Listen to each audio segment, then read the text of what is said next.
केशव पार वैताग आला रे, कामच नाही काही. अरे काम, अरे एवढं काम असणार तुला पुढे मुताय टाइम नाही भेटणार. कधी? अरे पुढचा प्लॅन रेडी आपला. हा काय? 100 एकर क्षेत्र विकत घ्यायचं होतं मला, पण एवढं भेटन का? नाही भेटत रे. मग आपण काय करू, 10 एकर क्षेत्रामध्ये स्लॅब मारू आणि 100 एकर तयार करू. आणि त्या 100 एकरामध्ये लावायचं काय? काय? ऊस.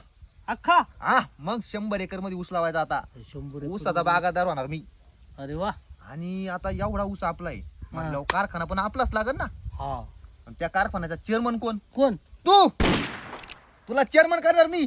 मग गणू बॉन्ड चेअरमन. कसं वाटतं ऐकायला? अरे लय भारी वाटते रे. मग 10 एकर आपली अशी शेती, त्याच्यात 100 एकर ऊस आहे. हा. कारखाना कुठं?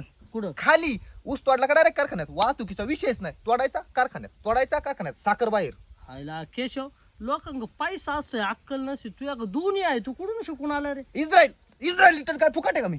इस्रायलला शिकून आलोय. सगळे प्लॅन आपले इस्रायलचे आहेत. मग हा काय? हा. असं असतं इस्रायलला? हा, पण ऐक ना, हा. काय आले, घरातली साखर संपली. बायको म्हटली बिना साखरेचा घरी आलं तर लय हानी.